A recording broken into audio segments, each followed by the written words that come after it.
يا اهلي ريح ونام، انت عندك افضل وسام، وسام المجد ووسام نادي الاهلي، هو وسام ابو علي الفدائي الفلسطيني. الصفقة الاقوى من وجهة نظري في هذا الموسم للنادي الاهلي. النادي الاهلي يفوز على سيراميكا باربع اهداف مقابل هدف، وهزيمة نادي الزمالك من المقاولين. الزمالك ما بينافسش ومش عايزين نتكلم عليه كتير، انا زملكاوي لكن عايز اتكلم عن النادي الاهلي. النادي الاهلي النهارده عجبني، وكل جون النادي الاهلي بيجيبه بسقف له عليه.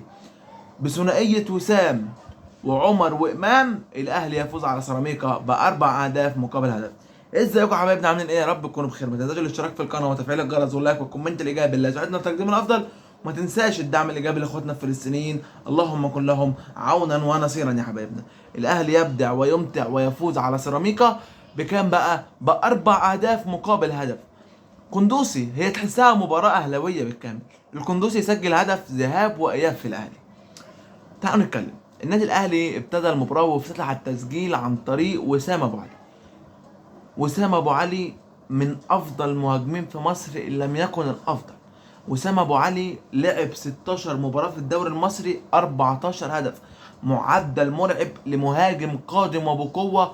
ومن وجهه نظري وسام ابو علي افضل لاعب في مصر السنه دي صراحه.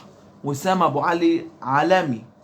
للمباراة الثالثة على التوالي وسام الأهلي يخلع القناع ويبقى هو بطل والوسام ورجل المباراة للمباراة الثالثة على التوالي.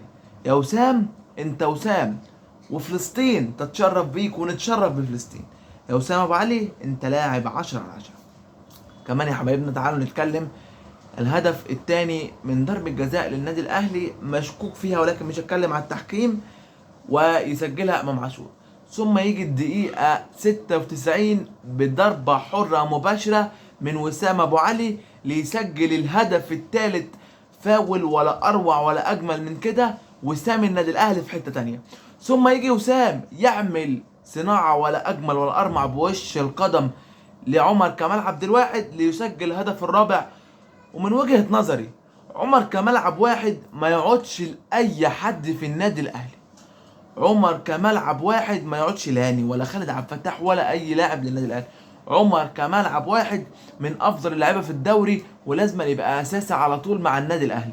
عمر كمال لعيب هجومي ودفاعي ممتاز جدا جدا فوق العاده. مبروك للنادي الاهلي وجماهيره، ومبروك للدوري. خلاص النادي الاهلي كلها 6 نقط وتفرحوا بالدوري. الاهلي في عز مجده مفيش حد قده. الاهلي في مصر هو بطل الدوري، وفي افريقيا هو بطل افريقيا. اقتنعتوا يا جماعة؟ الاهلي ما بيكسبش كده وخلاص. الاهلي يقنع ويبدع ويفوز على سيراميكا.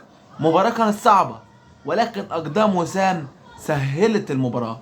مبروك للنادي الاهلي وجماهيره، وهارد لك لسيراميكا. ما تنساش الاشتراك في القناة وتفعيل الجرس واللايك والكومنت الايجابي اللي يساعدنا في تقديم الافضل. وما تنساش الدعم الايجابي لاخواتنا الفلسطينيين.